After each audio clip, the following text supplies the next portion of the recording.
so easy to take this huge journey all the way down to luckily for me, most of the place I travel to, jiu-jitsu gives me access to so many Yeah. different individuals. It's super bizarre. Like oligarchs, royalty, I guess tech wizards, just this it's a strange group of people, like a cult around the world of just I get strange access just for being good at wrestling dudes. Yeah, martial arts. There's like a code and there's a respect, a mutual respect, even if you don't know anything about the other person. If you both have done martial arts, I mean, there's similar things with judo, with jiu-jitsu, with grappling, all that. I don't know what that is. Yeah, it's like an inner circle. That's kind of like because this film project we're working on, it's kind of focused on that. Is because of the history I have in jiu-jitsu and traveling and doing seminars and just getting access to strange experiences from the locals, strange in a positive way, and participating in those experiences. That's what I sort of wanted to focus this travel show on was the community of jiu-jitsu people around the world kind of really has no sort of ethnic background, religious background, even level of wealth. Like it sounds as cheesy as it sounds, kind of a good equalizer on the mats, and that community camaraderie sort of knows no limits there. Including like mats, the shittiest mats in some small town in the middle of nowhere. 100%. Even like Sheikh Tarnoon, who started ADCC, I know when he went to the US and he studied there, he would train at a very simple gym. He wouldn't declare who he was. Like I watched a documentary produced about sort of the story of Sheikh Tarnoon and how he studied in America, basically in anonymity. The people at his gym didn't know who he was in his country, and he trained there. He trained with them for years, cleaned their mats like anyone else, and then they didn't realize who he was until he said, "Hey, I want to invite you to my country." But he actually meant basically as royalty come, and then they realized who this guy was and the significance of him. That's gangster. That's great. One of the things I love about no-gi jiu-jitsu is like you don't see rank. So on a small scale, there's no hierarchy. That emerges when you have the different color belts. Everybody's kind of the same. It's nice. Yeah, You you get only to like see the skill. the skill speaks, but there's just like a mutual respect and whatever. I mean, you can quickly find out who. I actually wonder if I would be able to figure out the rank of a person. You think you can? Can you usually figure out how long a person's been doing jiu-jitsu? I like to think with some of the aggressive clothing choices I've made and sold in the Yeah, sport, that should be a beacon that that there's a person blue belt. has hopefully some talent because they're fearlessly provoking the other party there. Oh, it's it's like in the jungle whenever there's like a insect that's red that is like really flamboyant looking, that means they're dangerous. It's a target, yeah, the Yeah. being flamboyant. If you come on the mats with something pink, a pink gi or something, people Yeah. are circling in fast, especially in Eastern Europe. Okay. So yeah, you mentioned the project. Can you talk about that? I saw there's a preview that you showed. Craig Jones gone walkabout. Go on walkabout, yeah. And so you showed a preview in Indonesia where you're both kind of celebrating and maybe poking a bit of fun at Hicks and Gracie. He's and Gracie, yeah. So I like to match looks Thank from you. time to time Thank you. in an homage. You look sexy. It's comfortable actually. I enjoy it. Yeah, you should keep it. I'll only wear this now. I'll wear this for the I'll wear this Yeah. for the Gabby match. I mean, yeah, we're trying to do a documentary series because the way I see it is I want to grow the sport of jiu-jitsu. Yeah. And this sounds funny to say now because I'm doing a tournament, but everyone tries to do it through competition. But as we know, most jiu-jitsu gyms we visit, a very small percentage of people compete, let alone compete regularly. You'll go to gyms that could be brown or black belts that don't know many of the big name competitors. So my thoughts were, we're never going to grow this sport by competition. We're going to grow it by appealing to the large majority of people that do it, which are just people that enjoy it for the benefits it provides to them, whether health or psychological. And obviously, many people inspired by Anthony Bourdain. Basically, he was looking at what he did with food by showing the very interesting characters in the food culture, the food industries, especially with street food, and building around that. So I'm trying to look at jiu-jitsu like a giant cult. Scientology isn't starting with Planet Zeno, it's starting with John Travolta and Tom Cruise. So if we can create a documentary travel series highlighting the diverse, interesting people that participate in the sport, in that sense, I Nice. hope we can grow up. But also doing some charity work along the way. Like, as we'll release the Indonesia Bali episode pretty soon, but as an Australian, I do a lot of damage culturally around the world. So I'd like to do some good as well. We've done a lot of damage to Bali, so we'll give back to local communities. We have an Australian there that runs an academy, Academy Christos. He's one of the guys we're donating a portion of the ticket sales to from our event. But he basically went straight into a Balinese slum, started teaching jiu-jitsu on a mat under a tree, and then slowly through donations has built a gym.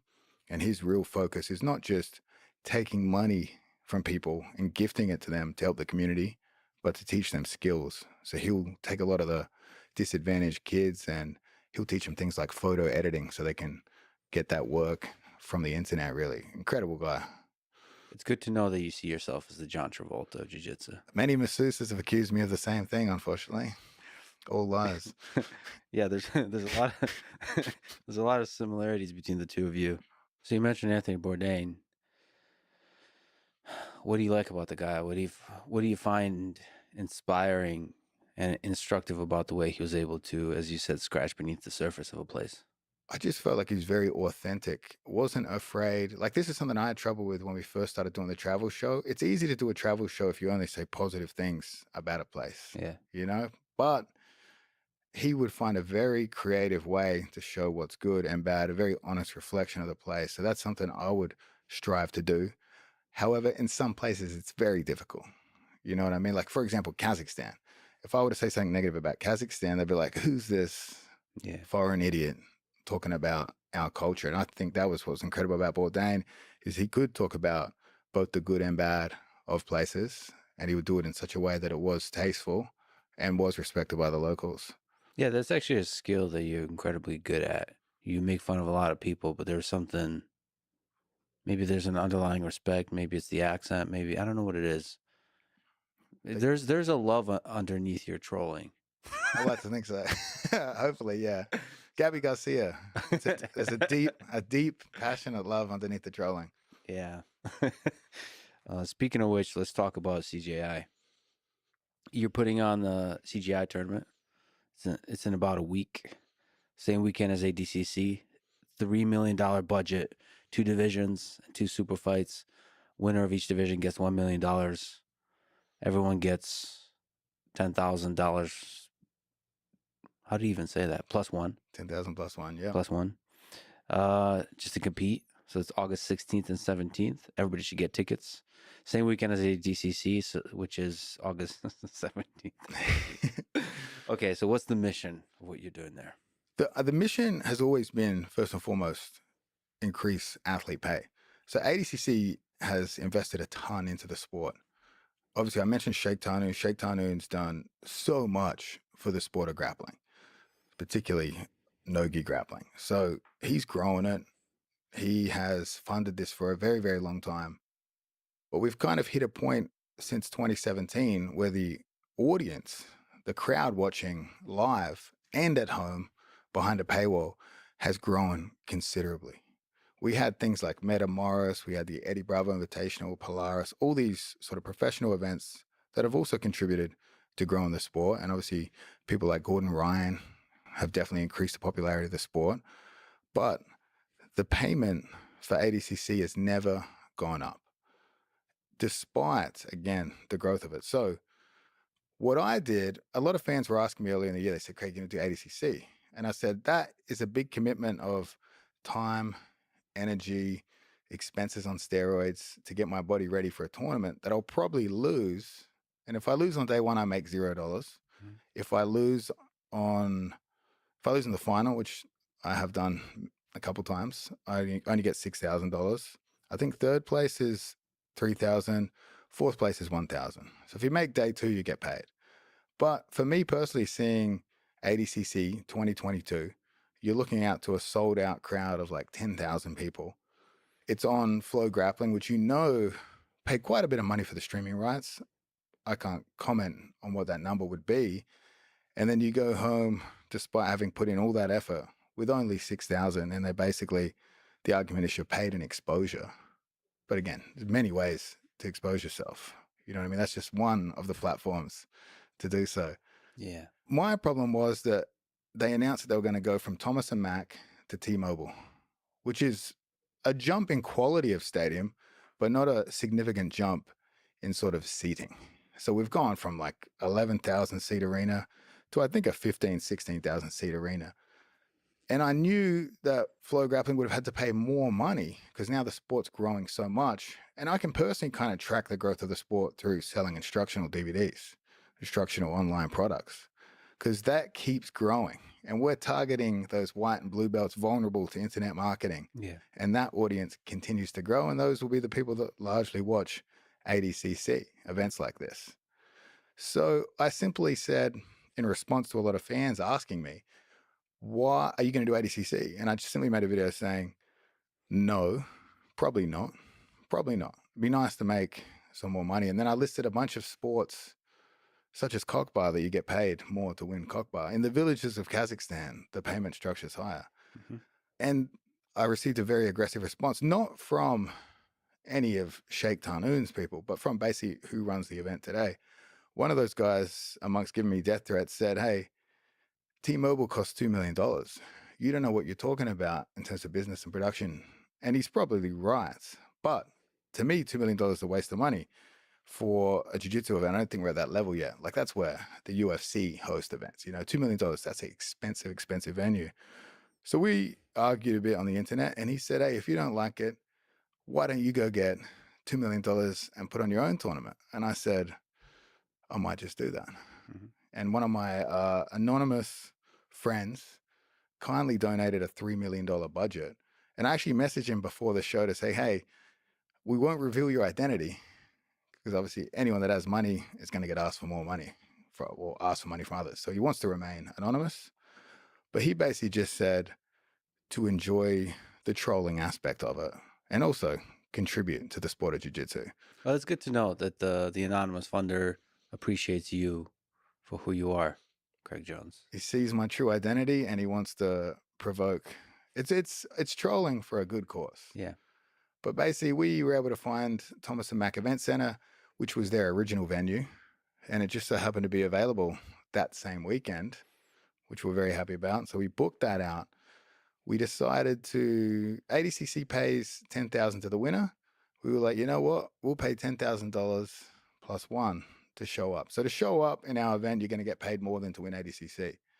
And not only that, we're going to broadcast it for free.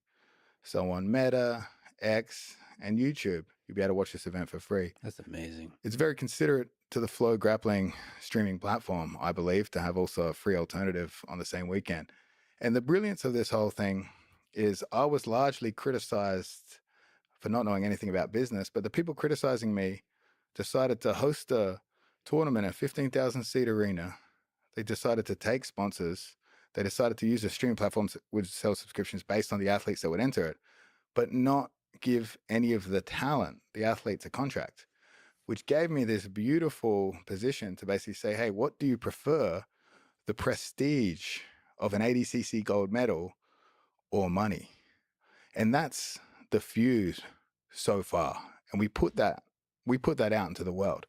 I didn't chase too many athletes down. Obviously, a lot of these guys really need money. So you throw $1 million out there, people are jumping on board.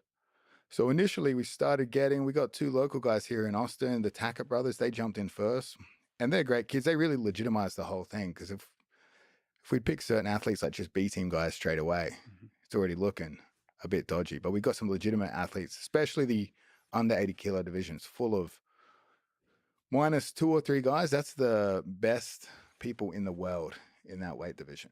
And as we started to grow our roster here, what happened, I'm going to say this allegedly for legal reasons, is that the first move ADCC did was they matched the female pay to the men's pay. So the women always traditionally got paid less, I think $6,000 for first place. As soon as we had Fionn Davies, the reigning champion, come across to do a super fight with us, bang, ADCC raised the prize money of the women's division to equal the men's. So me being a feminist activist throughout many of my years on this earth, immediately got women's pay raised in the sport of jiu-jitsu, equalized basically, which went counter to everything the promoter had said because he said it was out of his control. to raise money. He said only the ADCC, I guess, coming directly from the sheikh or the sheikh's sort of guys could raise the prize money. He got it raised. And then what happened was, once we started getting some of these big names here, so some of the best guys from ADCC would be in this division. We've got a bunch of champions or medalists or really the top betting favorites for their divisions there. They started, and again, I can't emphasize this enough, allegedly paying show money, which has never historically been done before, to keep athletes in their show. So you're saying allegedly there were some under the table payments by ADCC. Do you have secret documents proving this? I do have the documents. No, Okay. some of the guys obviously told me, you know how it is. You slap $1 million on the table, it looks great. That was me proving I had the money, which wasn't even my money to begin with. But it was basically me saying, hey, the money's real. No, I don't know why, but strangely, a lot of people don't believe me when I'm telling the truth. I don't know why they wouldn't. But what logically happens is they're like, oh, look how much money he has. We're going to give us more show money. So they're negotiating with me. There was one particular Brazilian businessman, manager, I won't say his name, but he looks like the thing from Fantastic Four. And he was a manager for some of these athletes. And he would take a massive 20% cut. So what I got to pay respect to this because it actually caused trauma to the other team as well. But I would invite an athlete to CJI. He would go to the other organization and he would say to them, hey, what sort of deal could you give me to keep this guy? You want to keep him in your event?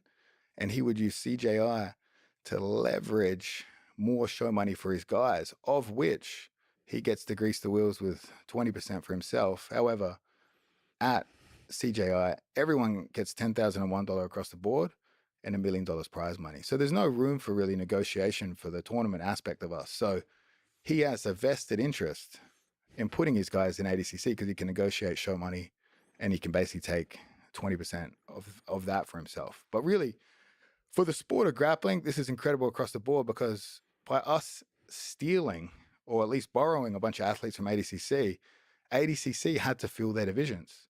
So they filled their divisions with many other competitors that wouldn't have ordinarily had the chance to do ADCC. And really, although we've scheduled it the same weekend, ours is actually Friday, Saturday, ADCC being Saturday, Sunday. Our day starts pretty late. So we start 5 p.m. Saturday. So really, ultimately, it was a big marketing ploy to go head to head, pretending like we're making the fans choose, but the fans will be able to watch both events. You'll be able to go all day Friday for us. You'll sadly miss the ADCC Hall of Fame ceremony where you'll see many of great speakers, public speakers, philosophers tell their stories about hardship. Just like at the end of any jiu-jitsu seminar or beginning, if you're blessed like that, you might have a 45-minute monologue about how they're more knowledgeable than doctors, lawyers, classic black belt technique. But you will miss that. With great metaphors about lions. About lions, yes. About being a humble lion, most importantly. But humility is important. You can watch all that Friday. You can watch most of ADCC Saturday. And then Saturday night in Las Vegas, I'll be doing what many men have done before, and that is wrestling a giant woman.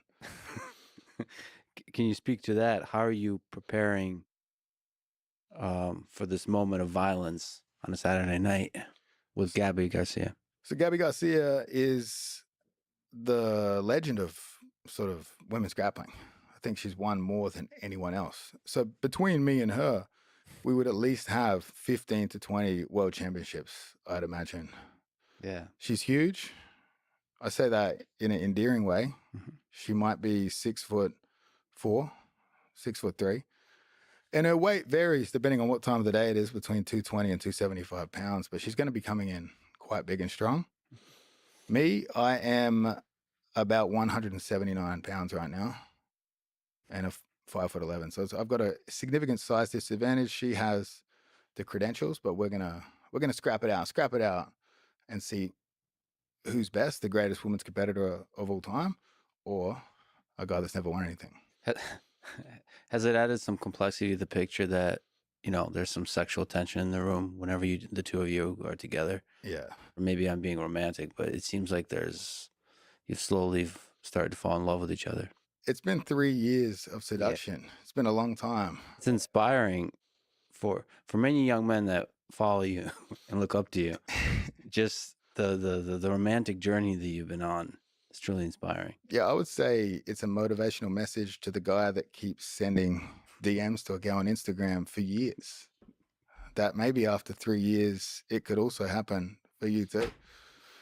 No matter her height and weight, I think persistence is the key here.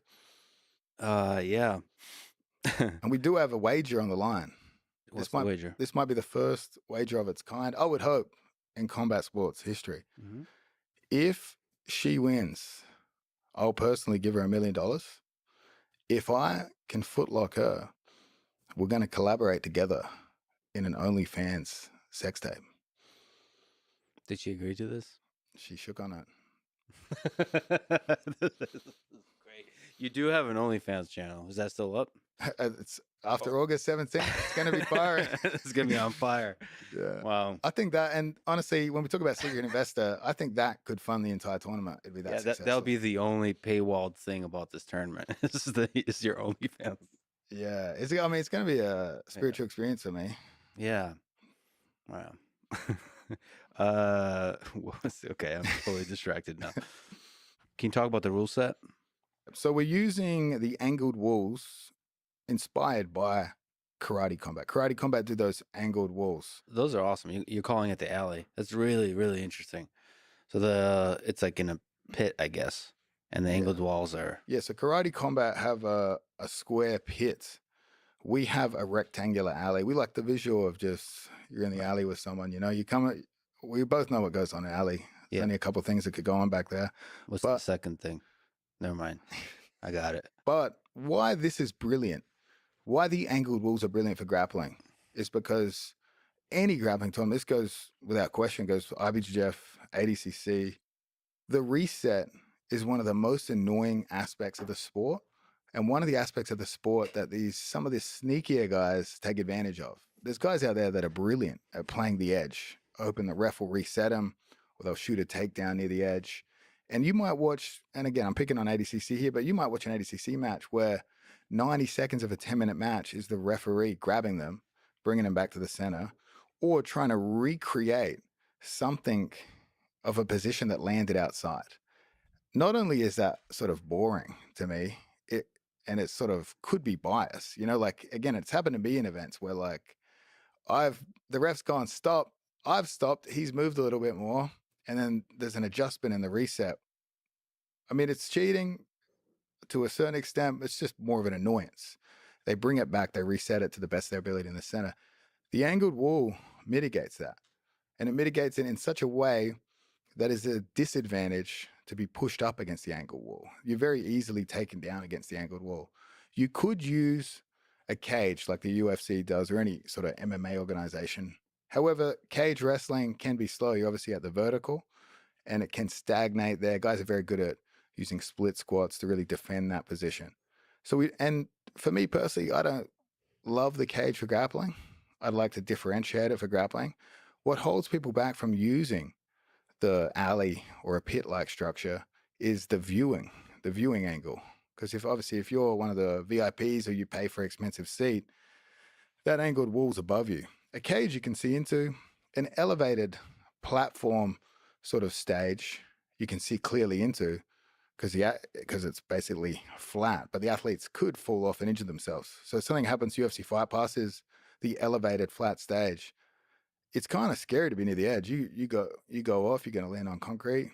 You might want to do that to the other guy if you that way inclined. But the alley, the angled wall solves all those problems. Very minimal referee interference. Again, the only thing that holds people back is the expense of building it. But again, when you're spending someone else's money, you will spare no expense in production. So we've spent a lot of money on the alley, and we've really gone out of our way to create an experience that around the alley, we've elevated everything so that the people watching will be able to see down into it. Because your instinctual thought is, oh, it sounds great, but how am I going to see in it unless I'm far up? Like you'd need like a Colosseum-like structure, which is basically what we've attempted to create so that you get both a perfect place to wrestle, to grapple in, as well as a perfect viewing angle for the fans. Well, I think it's an amazing idea. What about the jiu-jitsu on a slant. You've triangled Yes. somebody on a slant. Is there like some interesting aspects about the actual detailed techniques of how to be effective using a slant? I'll be honest, I competed for karate combat twice. Never once did I ever step foot into the pit. Just again, like you said before the podcast, if there's a right way of doing things, I'm probably doing it the opposite. The wrong way. I actually no idea why people take advice from you, but they do.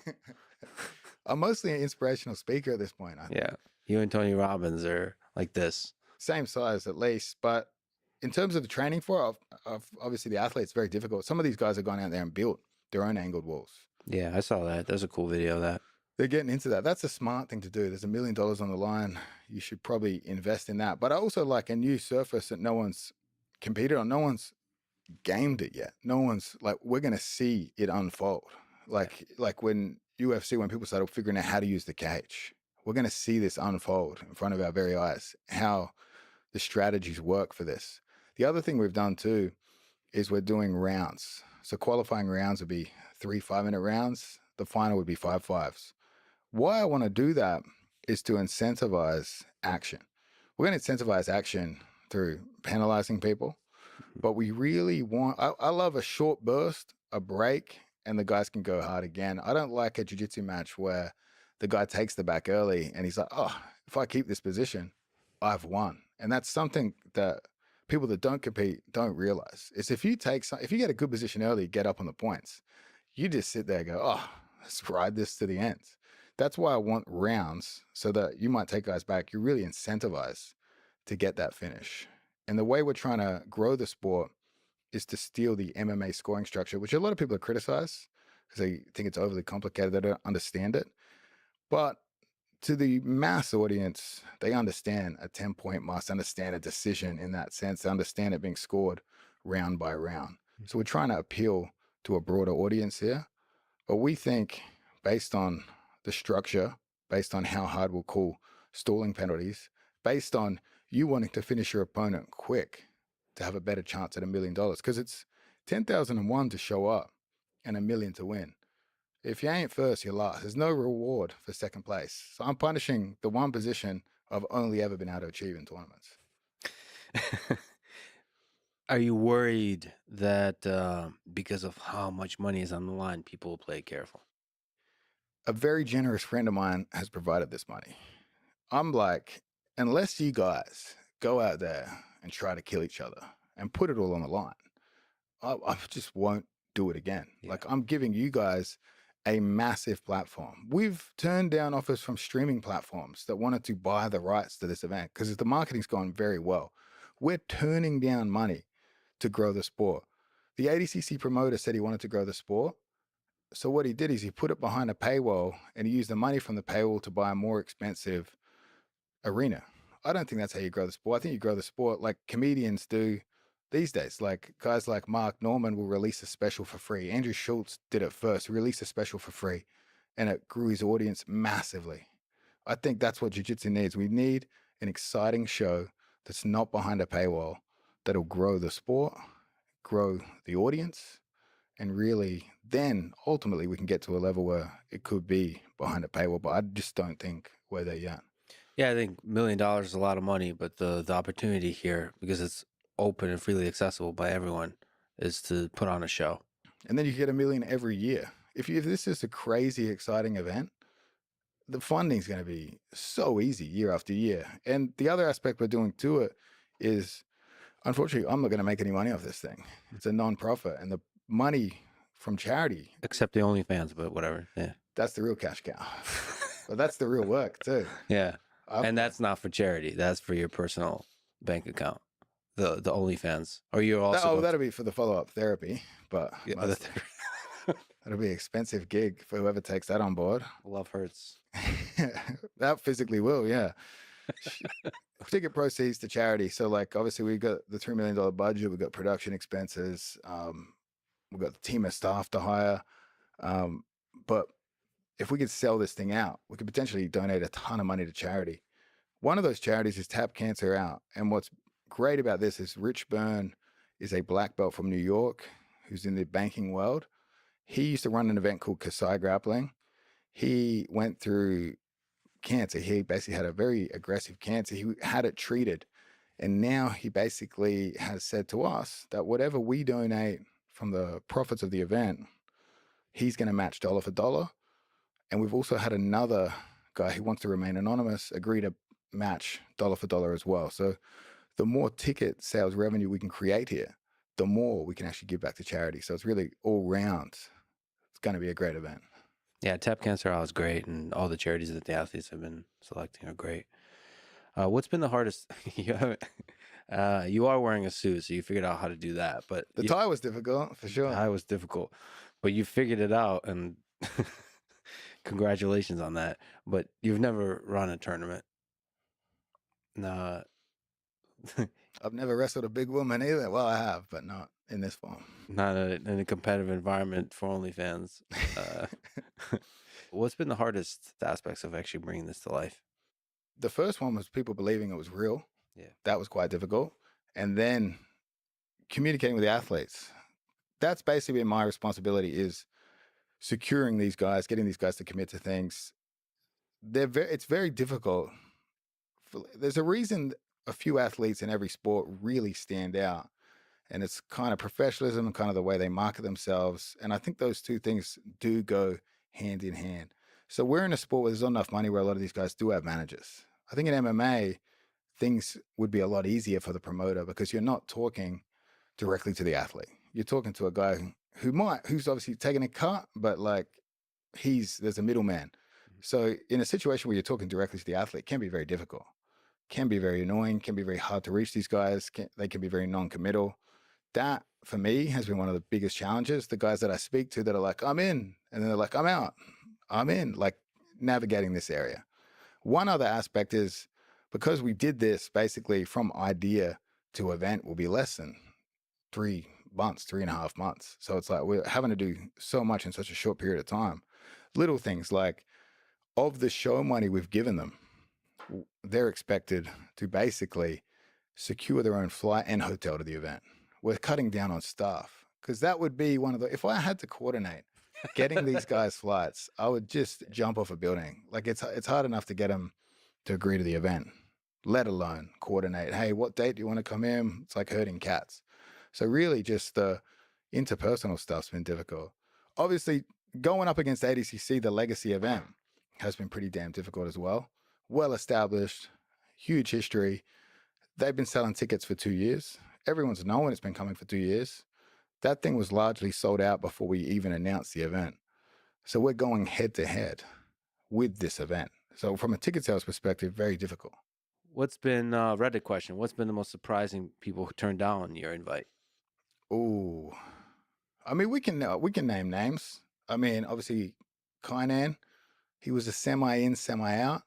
His suggestion was actually to do a second and third place prize rather than $1 million. And I'm like, no, we want all or nothing. It's all or nothing here. That's a better spectacle, better entertainment. Yeah. Probably more injuries, but it's all or nothing. Mika Galvao, the one that got away. Yeah. That's sad. Yeah. But we got the Rotolos. The Rotolos, props to these kids, because Cade's the reigning champion. Yeah. These are two of the best guys in the sport. Allegedly were offered pretty significant show money to stay. But they hit me up and they said, hey, promise us one thing. We're on opposite sides of the brackets and we'll fight to the death in the final for the $1 million. And we know, everyone knows that. We've seen them compete against each other multiple times. So that was not a surprise, because I know they're good kids, but to basically turn down allegedly show money to do this event, to support the event, to me is incredible. Mika Galvao, things would be more complicated there. Like obviously, Mika officially joined ADCC before he secured the Rotolos. Cade beat him in the final. Mika's personally motivated to face off against Cade. So he didn't know Cade was in our event before he agreed to ADCC. There's more to that story too, in terms of Mika doing ADCC, because a bunch of the kids in his team, I think they're being flown out to do the ADCC kids event. So there's like his two teammates, well, at least one of his teammates will be doing the ADCC 66 kilo division. So his dad, his coach, doesn't really want to split time between two events. That's a difficulty for athletes there. But obviously disappointing. we couldn't secure Mika. Mika said he was about the legacy. So he wanted to be the youngest guy ever to double Grand Slam, which is basically win all the gi events and win the ADCC that same year. My thoughts were, if I was in his position, and I never was obviously a prodigy, a talent like that, is I thought he had a position to make a statement in the sport, to kind of, as cheesy as it sounds, be on the right side of history. To have turned down a double Grand Slam to be in an event that supports athlete pay. Again, I don't overly criticize him, but I think in terms of your legacy and reputation, to be at a point and choose to do that is much more memorable than him getting that double Grand Slam, which I'm sure he will win the ADCC 77 kilo division this year, but it'll be somewhat tarnished anyway. So I do feel bad for some of the athletes that win this year, and potentially people will be like, oh yeah, but there was half the people weren't in the division. I feel bad for those guys, but at the end of the day, most of these guys had an opportunity to be a part of an event that really there's no downside to. You have a chance to be paid more money than you've ever been paid in your life. You're selling tickets that are going to go to charity, and it's not behind a paywall. So anyone, anywhere in the world can stream this event, watch it, and there's no barrier to entry in terms of finances. Was there ever any chance that Gordon Ryan would enter? I don't think so. I don't think Is so. that something you tried? Me and Gordon don't text each other too often. I tag him on Instagram and things, but he doesn't respond. Tell me about your history with Nicholas Marigali. My history with Nicholas Marigali. Actually, it dates back to a time where probably he does not even remember. Yeah. Back when I used to wear a kimono. So I went to Abu Dhabi World Pro. I was chasing my gi dreams. Yeah. I lost in, I can't even remember. Again, probably the final. No, me. I probably lost in the final against Tommy Langlaka in the weight division. This was the last year they did the absolute. I went into the absolute. I made it all the way to the semis. Nicholas Marigali destroyed me in the gi. I did hit a nice little reversal on him though. He passed my guard and I somehow reversed him from side control. That's the only part of the match I share. After which he swept me, submitted me. You reversed him from side control. Yeah. Okay. So that could be like an instructional. Also. That could, yeah, exactly. But right place, right time, though. All right. But then years later, I left the team. Marigali replaced me. So they've brought in a more credentialed, handsome, doesn't speak as well, but they've brought him in. He's my replacement. He's coming to the team. We face off at ADCC. I do a heavier division thinking, I looked at the names and I was like, that looks like an easier division. And I had two teammates at the time that were in my 88. And I was like, those guys will have to face off first round. I'll have to face one of them second round, the way they do the seeding and the structure of the bracket. So I was like, I'll do 99. I'll leave 88 for the boys. They both lost my division first round, unfortunately. So I faced off against Marigali beginning of day 2. A lot of pressure because Danaher's used to corner me, used to be my coach. Now he's cornering the Brazilians who we used to complain about as the enemy. And I'm like, what's going on over here? It's like Karate Kid stuff. I face off against Marigali. I go hard early because I think he can't defend leg locks. For the first 3 minutes, I'm just attacking legs. I ended up sweeping him, getting on top. No points before the points period, but I'm very tired. I'm very tired at this point. Marigali's big. Like there's some guys that get juiced up to hit a certain weight. That's what I did to enter this division. You can't keep your gas tank. Marigali's just a big dude. Who knows if he's on the juice or not, but he's just naturally sits around 230 pounds or even 225. When you're naturally that big, your gas tank's a bit better. Again, if you balloon yourself up on every substance possible, gas tank's surprisingly not too good. So we have a bit of a close one. Decision goes my way. Ultimately, finals next, I lose that. But that is sort of our competitive history. Mm-hmm. We were meant to have a match that had been pre-booked immediately after ADCC. So we agreed to this before ADCC. I was like, if the price is right, I'm in. So I sign up for it, and I'm thinking at ADCC that we're going to face off soon after. Marigali chose instead to have some vacation time. He wanted to go on vacation. He wanted to relax, a bit of relaxation down in Brazil. So the match is scrapped. Flow hit me up, and they say, can you do February? And this was about the time that Volks fought Islam in Perth. I was like, no, I can't do February because I'll be helping Volkanovski. That's going to take precedence over this match. Flo goes, you know what we'll do? We'll announce it anyway. We'll sell those tickets anyway. We'll get the people hyped, and then we'll just have you pull out. And I'm like, all right, do it. I'm like, do whatever you want. That's fucking probably not a good idea, but they do that. And then people keep trying to rebook this match. But now I barely even train anymore. I'm busy being a promoter, traveling around. So now, instead of facing him in competition again, which I would do if the price was right, they'd have to pay me very well. 2 of the shows have offered me the match, but the money, terrible. What do you think is a number that would convince you? It would have to be, I would think, $500,000. Huh. Otherwise, I just can't be bothered. Yeah. You know what I mean? It'd have to be worth it, because to put a price on a guy that takes himself as serious as Maragali's a very serious man. Mhm. He's talking about authenticity. He's talking about words he doesn't even understand. For me to give him the opportunity to live in a world where he had won the last match against me, it's hard to put a price on that. It's, you know, when people say it's not about the money, it's not about the money. It's about me waking up every day knowing that he knows he lost to me. So you think you've gotten it in his head? Yes. How do you think you would do if you were to face him for the said 500,000? For the 500? Yeah. I think over 5 minutes, I beat anyone in the world. But But you still think you got it? I still think I got it.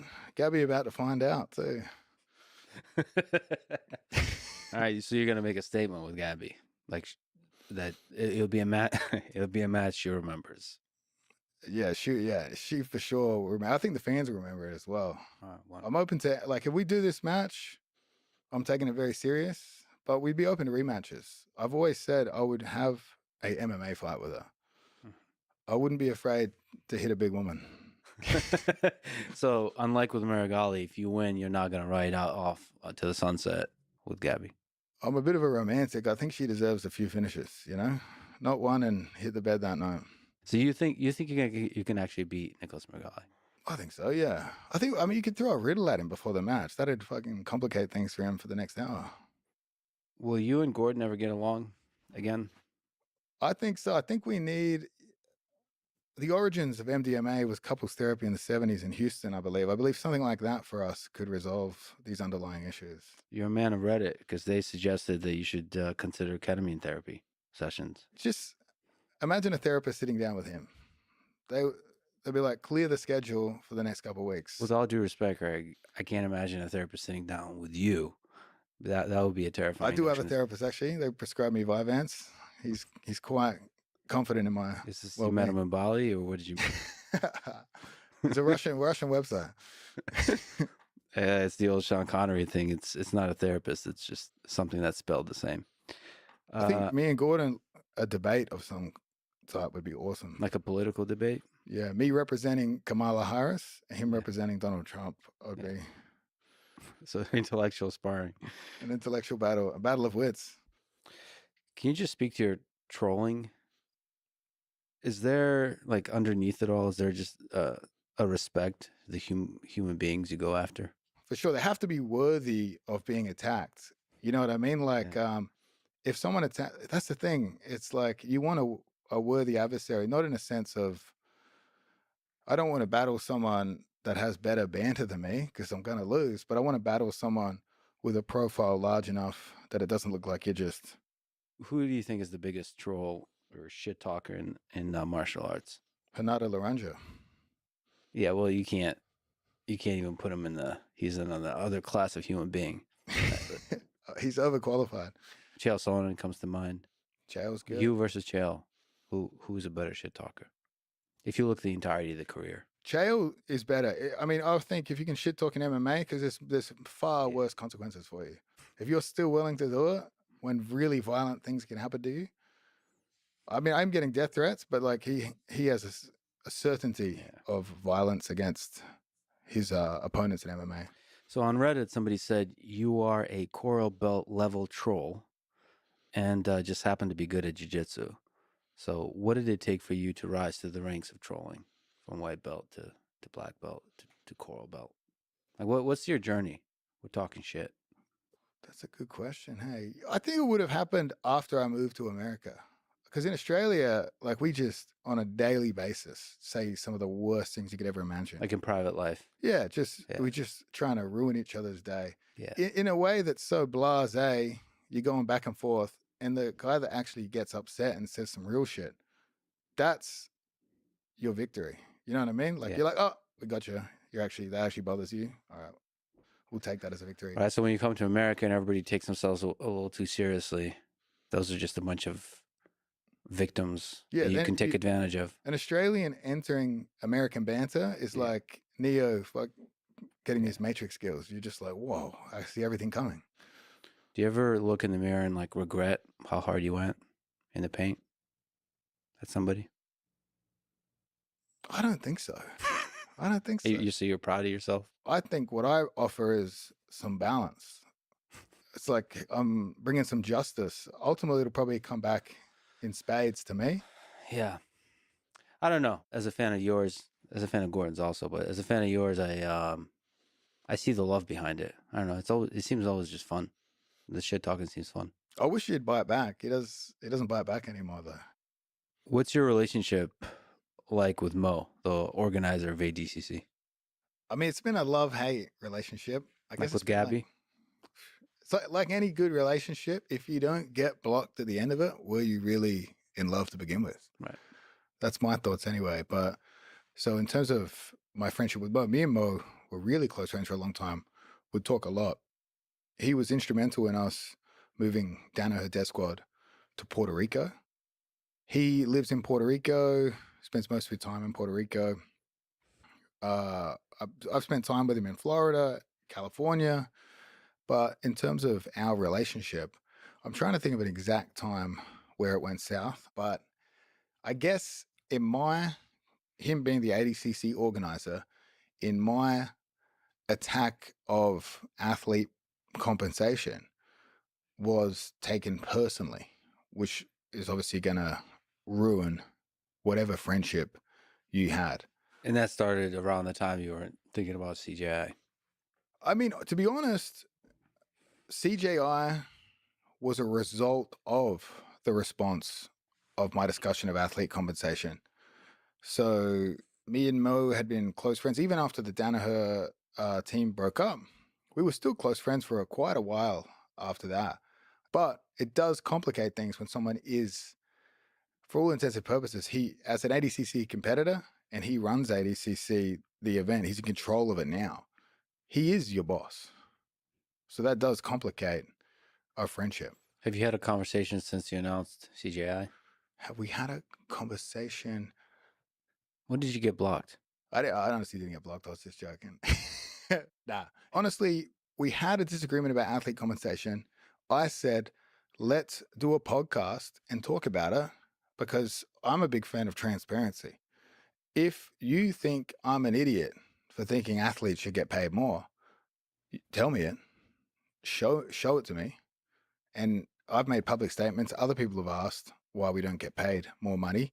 You can both tell me and the world at the same time, the grappling world at the same time, but was not interested in doing a podcast.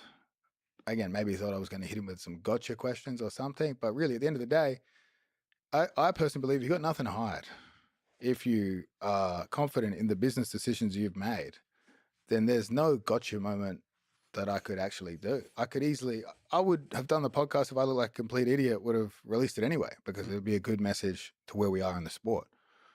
But again, considering what I know about Thomas and Mac's price, which I believe we're paying $200,000 for, and T-Mobile's $2 million, how do you justify no increase in athlete pay while we have a 1.8 million increase in venue cost?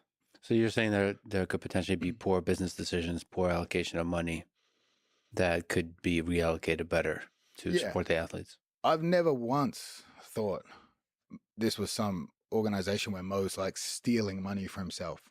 I'm just saying that, and again, the road to hell's paved with good intentions. So he might fully think that what he's doing is going to grow the sport. I'm going about it in a completely different way. I don't think we need T-Mobile.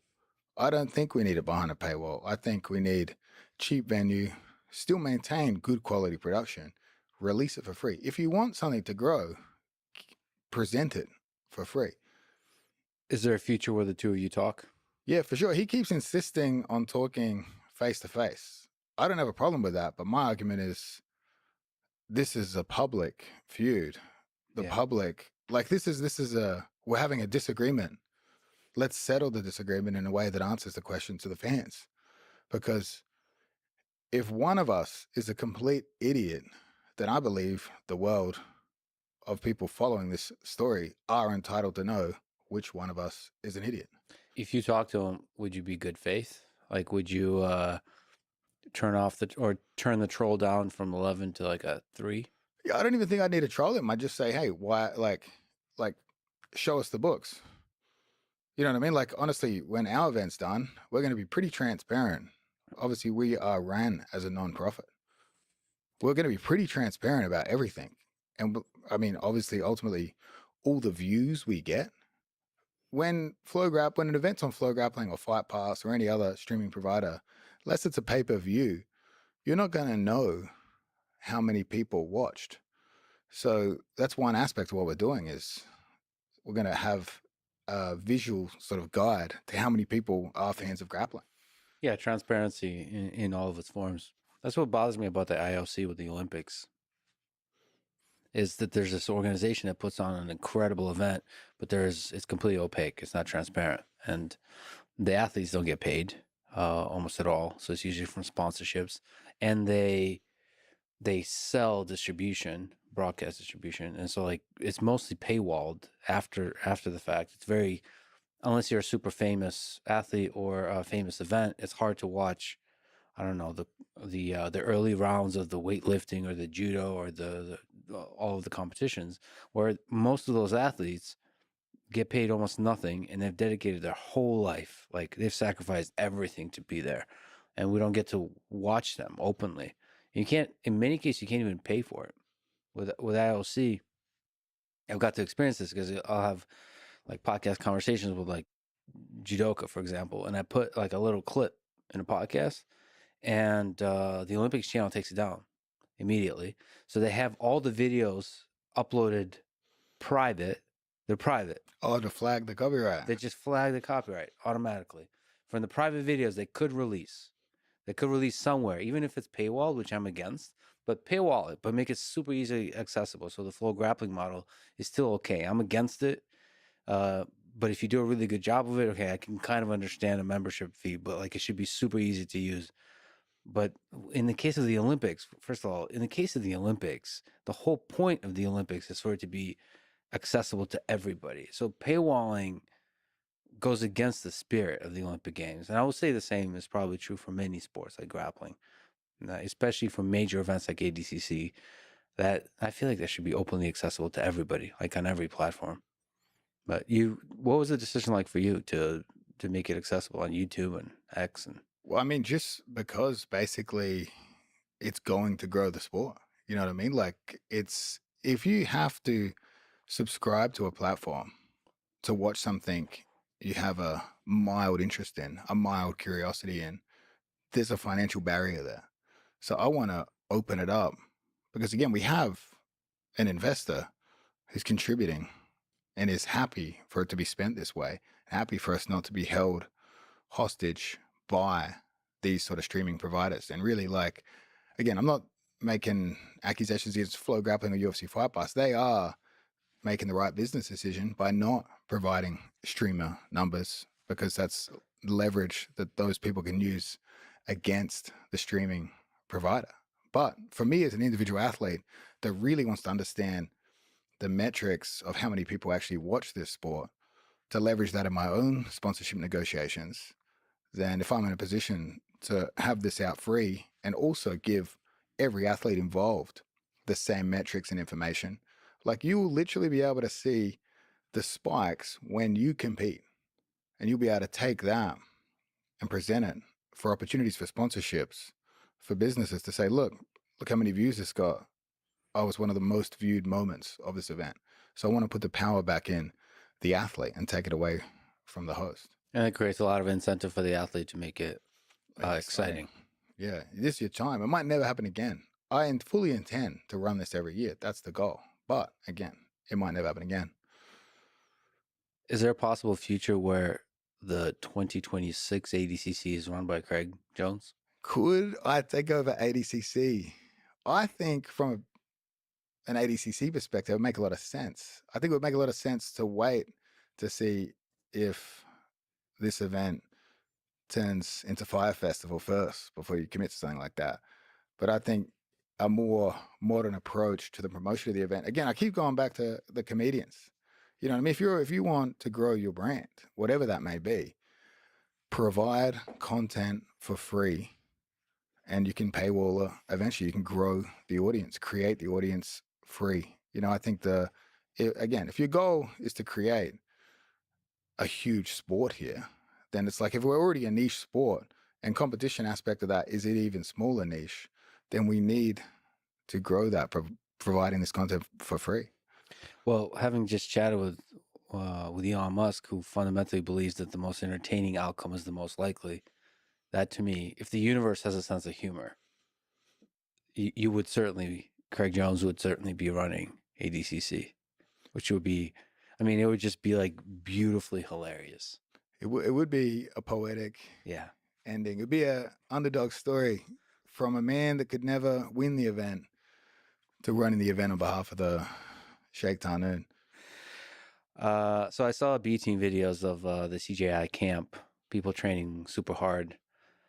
So you aside, who don't seem to do things in a standard way, what does it take to sort of put yourself in a peak shape, peak performance for a huge event like the CJI or the ADCC?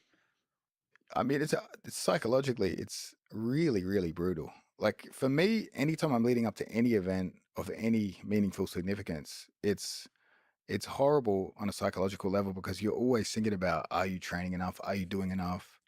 If you feel any signs of sickness, injury, the stress levels increase, your sleep quality decreases. It's all those little subtle things that are so hard to mitigate. So like whether you feel like you're training hard enough, you're overtraining, those to me are the most difficult aspects. And I think really those are an individual thing. And that's really something where a coach can provide what he thinks to you is the right amount of work, you know? And I think that's different for different people. I think Nicky Rod could do 8 hours a day. You know what I mean? I think Nicky Ryan, 8 minutes. I saw a video of Nicky Ryan like with a trash can throwing up. Yes. and like the top pushed. Comment is like, that's him doing the warm up. That is satisfying to watch, honestly. Yeah. But yeah, so you're supposed to train hard enough to where you have this confidence that you're prepared. Yeah. I mean, and it's an impossible thing to grasp. It's like some of the best performances I've had, I've been called up last minute, or I've been sick, or my camp's been horrible. And for me personally, I've gone in there and thought, relaxed, almost like, oh, well, you know, like you got called up a week ago, you were injured, you missed 4 weeks of your camp. And I went in there super relaxed and accepting of the result and performed much better. Sometimes when I know 3 months out, I've got an event coming up and that event only happens every 2 years, the stress of that alone, like I personally, on an individual level, more of I'd rather wing it. I'd rather be in the stands and just roll down. Like Gunnar Nelson, I remember he had a brilliant performance in an ADCC Absolute. And he was out drinking the night before. He had no idea he was competing the next day. He was in the stands eating ice cream and they called his name out for the Absolute and he went out there and I believe he got bronze. I believe he beat Jeff Munson. So it's like, it's different for different people. Obviously, you don't want that to be the standard. You've got to be putting in the work at all times.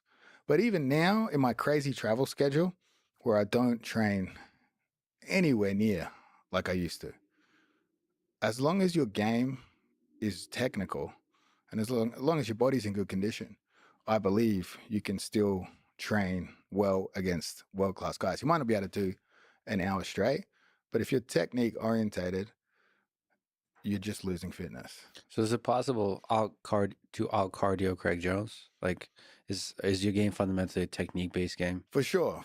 Yeah, I've never wanted to win anything bad enough to train properly for it. Right, but isn't that the secret to your success? Being lazy? I think so. I think that's that can be the only logical explanation, you know. And I also use it as mind games too. Like again, no one knows whether what I'm saying is true or not. Right. And I'm not saying this story to say anything bad about my opponent at the time, but I booked 2 matches in 2 consecutive weekends, and I'd been traveling. I think I just got back from one of my trips. I'd been over international, so I don't even know where the fuck I was. Yeah. But You're in Texas right now, by the way, just in case yeah, you forgot. Texas, just for you. Just came back. Thank for you, man. It's an honor.